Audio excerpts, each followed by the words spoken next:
सीखने के लिए जाएंगे। कल मैं पवित्र आत्मा से पूछ रहा था कि हमारे मध्य में कुछ दिन पहले एक छोटा सा बच्चा आया था। वो बच्चा यहाँ ठीक हुआ, पर घर जाने के बाद में वह शांत हो गया, प्रभु में सो गया। हालेलुया। तो मैं प्रभु से बातें कर रहा था कि प्रभु ऐसा क्यों हुआ? आज इस छोटे से बच्चे ने क्या गलती करी कि आपने इसको भेजा और वापस बुला लिया? आज वो क्यों शांत हो गया? ये सारी बातें मैं पवित्र आत्मा से डिस्कस कर रहा था। हालेलुया। और बीते दिनों में हमने सुना भी है, और बहुत मायने रखता है ये टॉपिक जो हम डिस्कस कर रहे हैं। वे विश्वास में आने के बाद भी लोगों के अंदर काम करता है। और खुद की लाइफ में भी मैंने अनुभव किया है कि ये जो टॉपिक हम डिस्कस कर रहे हैं वो हमारे जीवन में कैसे काम कर रहा है। हालेलुया। पीढ़ी से पीढ़ी चलने वाला श्राप, पीढ़ी दर पीढ़ी चलने वाला श्राप। हालेलुया। कैसे बड़ा एक वक्ता, एक दास, एक राजा दाऊद, सुलेमान, हालेलुया, वे कैसे पाप में गिर रहे। हालेलुया। एक प्रभु के दास दाऊद ने एक स्त्री के साथ में वे विचार किया। उसका लड़का सुलेमान जब जन्म लिया, उसने भी अनगिनत औरतों के साथ में क्या किया? शादी किया। ये क्यों हुआ? क्योंकि उसके बाप दाऊद के ब्लड और उसका ब्लड एक ही है। हालेलुया। जब एक बाप कर्जा लेता है, इस दुनिया में रहता है, सरल भाषा में आपको सिखाना चाहता हूं कि एक पिता कर्जा लेता है और कर्जा लेने के बाद में वह अपने मर जाता है तो उसका सारा कर्जा किसके ऊपर आ जाता है? उसके बेटे के ऊपर आ जाता है। कर्जदार किसके पास आएंगे? बेटे के पास। बोलेंगे भैया तेरे पापा ने ये कर्जा लिया है, कब चुका रहा है? हमारे यहाँ पर एक याकूब खत्री करके एक कॉलोनाइजर था, एक कॉलोनी वाला था। उसने बहुत सारी कॉलोनी काटी, बहुत सारा बनाया, किया, लेन देन किया, हिसाब किताब किया, कर्जा किया, और वह मर गया पिछले साल। हालेलुया। तो उसका सारा कर्जा उनके बेटे के ऊपर आ गया। वो बेटे कह रहे कि भैया हमारी तो कपड़े की दुकान है, हम तो नहीं जानते कि हमारे पापा ने क्या किया। तो कर्जदार बोलते हैं कि भैया जो कुछ किया है तुम्हारे पापा ने किया है, जो कुछ पैसा लाया होगा तुम्हारे घर में लाया होगा, तो एक काम करो, वो सारा कर्जा और जो सारा पैसा है हमको दो। उनके लड़कों को उन्होंने परेशान करना शुरू कर दिया। हालेलुया। वैसे ही आज अगर छोटा बच्चा मर रहा है, या जन्म से वह अंधा पैदा हो रहा है, जन्म से वह लंगड़ा पैदा हो रहा है, जन्म से उसका मानसिक संतुलन ठीक नहीं है, वो पागल है, तो ये सब कुछ क्यों हो रहा है? अगर जन्म से लंगड़ा पैदा हो रहा है तो वो क्यों पैदा हो रहा है? क्या हमारे परमेश्वर को बनाते नहीं आ रहा है? क्या हमारे परमेश्वर से कोई मिस्टेक हो रही है?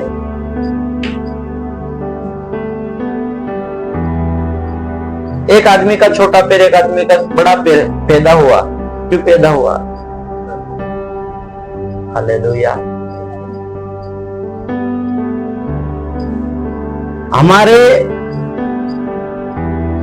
दादा परदादा ने जो काम किया, लड़का भी वही काम करता है। क्यों? क्योंकि एक ये श्राप के कारण ऐसा हो रहा है। हालेलुया। चोर का बेटा चोर होता है, कभी कभी बोलते कहाँ हुआ, जैसा बेटा वैसा उसका बाप, जैसा वैसा उसका बेटा भी। हालेलुया। एक आदमी का बच्चा किसके जैसा होता है? आदमी के जैसा होता है। उसके बाप की शक्ल और उसकी शक्ल मिलती जुलती रहती है। हालेलुया। हम कुछ आयतों को निकालेंगे। निर्गमन की पुस्तक उसका 20 अध्याय 5 वचन।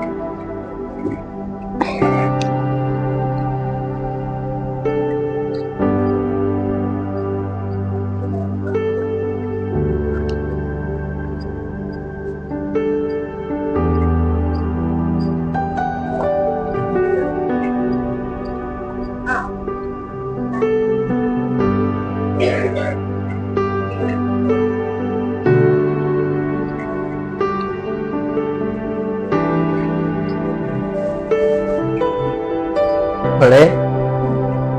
तू उनको दंडवत ना करना, तू उनको दंडवत ना करना और ना उसकी उपवास न करना, हाँ, क्योंकि मैं तेरा परमेश्वर यहोवा यह दंड रखने वाला परमेश्वर हूँ।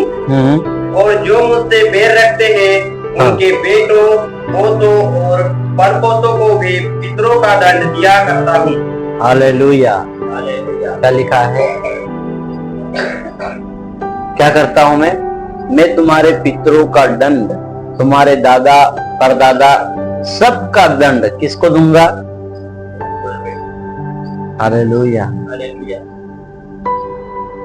मैं जलन रखने वाला परमेश्वर हूं। परमेश्वर ने कहा कि मैं जलन रखने वाला परमेश्वर हूं। आज बहुत सारे लोग एक्सीडेंट में मर रहे हैं। क्यों मर रहे हैं? क्योंकि उनने तो कोई गुनाह नहीं किया, पर उनके दादा परदादा, उनके माता पिताओं ने कुछ अपराध किया है। उसका दंड किसको मिलता है? एक छोटा बच्चा होता है, जब वह अपनी माँ का दूध पीता है, अगर माँ ने कुछ गलत खा लिया, गलत पी लिया, तो उसके दूध के अंदर से उसके बेटे के अंदर शरीर में जाता है। समझ पा रहे आप लोग? वैसे ही यदि आज कोई आदमी एक्सीडेंट में मर रहा है, कोई लंगड़ा पैदा हो रहा है, कोई अंधा पैदा हो रहा है, कोई मानसिक संतुलन ठीक नहीं है, तो वह उसके दादा परदादाओं के गुनाहों के कारण परमेश्वर ने उनके साथ ऐसा ही होने दिया। जैसे पिछले दिनों में एक छोटा सा बच्चा आया, वो मर गया। क्यों मरा? क्योंकि उनके परिवार, उनकी पीढ़ी के अंदर श्राप काम कर रहा है। वह श्राप परमेश्वर का ऐसा भयावह श्राप है कि उसके परमेश्वर के सामने मैंने गिड़गिड़ाहट के साथ में प्रार्थना करी, फिर भी वह श्राप टूट नहीं पाया। हालेलुया। आज कोई पिता यदि उसका दादा, उसका परदादा अगर व्यभिचारी है, तो उसके पीढ़ी में भी व्यभिचार, पीढ़ी दर पीढ़ी व्यभिचार बढ़ता जाता है। समझ पा रहे आप लोग? आपको ये समझना जरूरी है, तभी आप विश्वास में परमेश्वर के बाकी और वचनों का इस्तेमाल कर पाएंगे। जब तक वह श्राप आपके अंदर नहीं टूटेगा, तब तक आप विश्वास में आए और प्रभु की आशीषों का इस्तेमाल नहीं कर पाएंगे। हालेलुया। आज यदि हमारे घर के अंदर गलत काम हो रहा है, हमारा बच्चा जब छोटा होता है तो वो बड़ा होता है, जैसे जैसे बड़ा होता जाता है, वैसे वैसे अपने माता पिता को देख देख के वैसा ही वह बड़ा होना शुरू हो जाएगा। हालेलुया।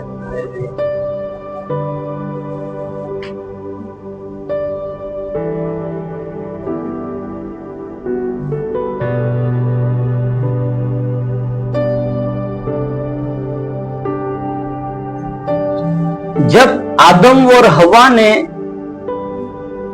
पाप किया, तो उनके द्वारा एक बेटा पैदा हुआ, दो बेटे पैदा हुए, कैन और हाबिल। जब आदम और हवा ने पाप किया और उसके अंदर परमेश्वर का श्राप है, तो उनके द्वारा जो बेटा उत्पन्न हुआ वो कैसा पैदा हुआ? और श्राप के माध्यम से ही पैदा हुआ। उनके माता पिता का श्राप कैन और हाबिल में गया। हालेलुया। और वो दोनों भाई आपस में झगड़े और उसके बड़े भाई ने छोटे भाई को एक हड्डी से ऐसा मारा कि वह लहूलुहान हो गया और मर गया। क्यों? कैन को गुस्सा आया। क्यों कैन के अंदर ऐसा देर भावना उत्पन्न हुई कि मैं हाबिल को मारूं? श्राप के कारण। Hallelujah, hallelujah. आज आपके साथ में कुछ गलत हो रहा है तो क्यों हो रहा है? श्राप के कारण। आपके माता पिता का श्राप, आपके माता पिता का दंड किसके ऊपर आएगा? आपके ऊपर आएगा। यदि आज आपके माता पिता मूर्ति पूजा कर रहे हैं, गलत काम कर रहे हैं, तो सारा अफेक्ट किसके ऊपर, प्रभाव किसके ऊपर पड़ेगा? आपके ऊपर पड़ेगा। यदि आज आपने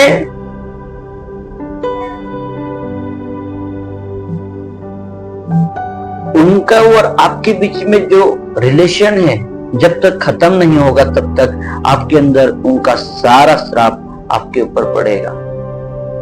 गलती माँ बाप करेंगे, प्रभाव किसके ऊपर पड़ेगा? आप बोलोगे हम तो सेवा कर रहे हैं, हम तो अच्छा बाइबल पढ़ रहे हैं, पर आपका जो कनेक्शन है, जो श्राप है, जो चलता आ रहा है, वो सारा श्राप बीच में से टूटा नहीं है। समझ पा रहे आप लोग? एक बार फिर पढ़े, क्या बताया है? तू उनको दंडवत ना करना, तू उनको दंडवत ना करना और ना उनकी उपासना करना, ना उनकी उपासना करना, क्योंकि मैं तेरा परमेश्वर यहोवा, क्योंकि मैं तेरा परमेश्वर यहोवा, जलन रखने वाला परमेश्वर, जलन रखने वाला परमेश्वर हूँ। और जो मुझसे बैर रखते हैं, और जो मुझसे बैर रखते हैं, उनके बेटों, पोतों और परपोतों को भी पितरों का दंड दिया करता हूँ। दंड दिया करता हूँ। क्या लिखा है? दिया करता हूँ।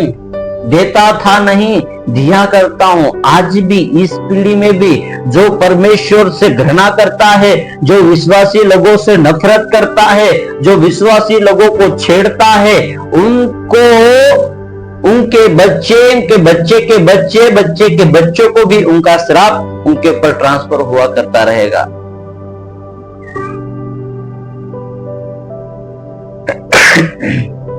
समझ पा रहे आप लोग? आज किसी ने सुना कि हाथी का बच्चा मनुष्य के बच्चे के जैसा हुआ। हाथी का बच्चा किसके जैसा होगा? हालेलुया। आज मनुष्य का बच्चा मनुष्य की जैसा पैदा होगा। इसलिए जैसा माता पिता करेगा और जो गुनाह करेगा वही गुनाह उसके बच्चे के ऊपर भी पैदा होता है, लागू होता है। इसलिए बच्चा लूला, लंगड़ा, अंधा, बहिरा, ये सब पैदा होता है। बच्चा पैदा होता है, कुछ दिनों बाद मर जाता है। क्यों? क्योंकि ये श्राप के कारण, वह बच्चा उस श्राप के कारण मर जाता है। आज छोटा बच्चा पैदा होता है, 8 दिन के बाद मरता है, 10 महीने के बाद में मर जाता है। क्यों? क्योंकि ये पीढ़ी दर पीढ़ी का श्राप उनके जीवन से नहीं टूट पाया था। आज आप लोग भी अच्छे कान खोल के सुन ले कि जब तक आपका और आपके माता पिता के बीच में संबंध है, ऐसा नहीं बोल रहा कि मैं संबंध खत्म करो, एक स्पिरिचुअल संबंध है, एक आत्मिक रिलेशन है, जब तक वह रहेगा तब तक उनका श्राप, उनके सारे काम, बुरे काम आपके ऊपर लागू होंगे। अगर माँ से और छोटा बच्चा जो होता है, जब तक वो दूध पिएगा तब तक माँ के ने जो खा रही है माँ, जो पी रही है माँ, वो सब कुछ प्रभाव बच्चे पे जाता है। बस जैसे ही वो दूध पीना छोड़ देगा तो मतलब क्या होगा? उसकी माँ जो खा रही है, पी रही है, उसका और उसका प्रभाव उस बेटे के ऊपर नहीं पड़ेगा। हालेलुया। हम कुछ और आयतों को निकालेंगे और देखेंगे। और 34 का 7 निकाले, निर्गमन 34 का 7। लोब्रिया लाबा शेदेरे ले दे यादारा लाबा अंडेरे ले बे याथारा लाबा यालाबा यालाबा पवित्र आत्मा से भर दे खुदा खुदा खुदा खुदा। 34 का 7। हजारों पीढ़ियों तक निरंतर करुणा करने वाला, हाँ अधर्म और अपराध और पाप का क्षमा करने वाला है। हाँ परंतु दोषी को वह किसी प्रकार निर्दोष न ठहराएगा। हाँ। वह पितरों के अधर्म का दंड उनके बेटों वरन पोतों और परपोतों को भी देने वाला है। हालेलुया। समझ पा रहे हैं? एक ये बहुत गहरा अध्ययन है। हम नहीं जानते कि हमारे दादा ने क्या पाप किया था, हम नहीं जानते कि हमारे पापा ने क्या पाप किया था, हमारी मम्मी ने क्या गुनाह किया था, क्या कैसा किया था। हालेलुया। परंतु आज परमेश्वर ने आपको यहाँ बुलाकर ये सारी बातें आपको इसलिए बातचीत कर रहा है ताकि आप बचो इन श्रापों। आज श्राप आपके ऊपर से टूट जाए, ऐसा परमेश्वर चाहता है। Hallelujah hallelujah. हमारा परमेश्वर जलन रखने वाला है, वो किसी को माफ नहीं करेगा। जब तक आप यह नहीं जान लोगे कि श्राप और श्राप को कैसे तोड़े, तब तक आप परमेश्वर के उस दंड से नहीं बच सकते हैं। हालेलुया। आदम और हवा जब वह पवित्र थे, परमेश्वर की आज्ञा का उल्लंघन नहीं किया था, और जब वह उनके द्वारा आदम ये कैन और हाबिल पैदा होते तो उनके अंदर किसी प्रकार का श्राप नहीं था। पर जैसे ही उन्होंने परमेश्वर के विरुद्ध गए और पाप किया, उनको श्राप दिया। क्या श्राप दिया? कि तू बीज बोएगा और क्या काटेगा, तेरे खेत में क्या उगेंगे? खाटे उगेंगे। तो जब जब मेहनत करेगा तब तक पेट भर पाएगा। हालेलुया। और स्त्री को श्राप दिया कि तू जब बच्चा जन्म देगी तो तेरे को और ज्यादा पीड़ा होगी, तुझे दुख होगा। महिला को, स्त्री को क्या श्राप दिया कि जब तू बच्चा जन्म देगी तो तुझे पीड़ाएं होगी। आज बहुत सारी महिलाएं ऐसी है जो प्रेग्नेंट होती है, जब डिलीवरी होती है तो वह पैदा अपने बच्चों को जन्म देते देते मर जाती है। वो क्यों मरती है? श्राप के कारण। आज किसान काम करता है खेत में, अपने कर्जा लेकर वह जमीन बोता है और उस खेत में एक सोयाबीन के पौधे के, एक सोयाबीन का पौधा है, वहां पर 100 और घास होंगी। क्यों ऐसा हो रहा है? श्राप के कारण। आज खेत के अंदर सब कुछ उन्होंने काट दिया, सब कुछ जितना भी था सब घास काट दी, फिर भी वहां से घास उग जाती है, फिर नींदना पड़ता है। क्यों ऐसा हो रहा है? श्राप के कारण। आज बहुत सारे किसान बहुत परेशान हैं, किसी की खेत फसल खराब हो रही है, आखिरी दिनों में इतना पानी गिरता है, इतना पानी गिरता है कि उसकी सोयाबीन पानी में इतना तालाब जैसा बन जाता, सड़ जाती है, खत्म हो जाती है, फसल ही खराब हो रही है, फसलें जल रही है। क्यों ऐसा हो रहा है? आदम और हव्वा का जो श्राप है वो आज भी मनुष्य में काम कर रहा है।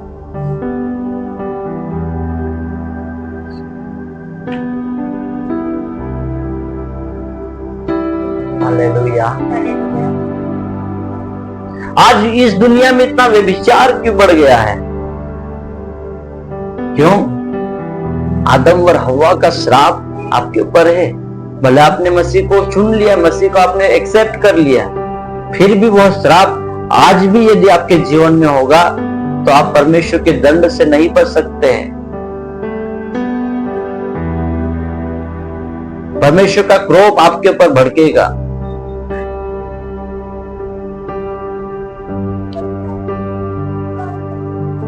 इसलिए आगे हम पढ़ेंगे।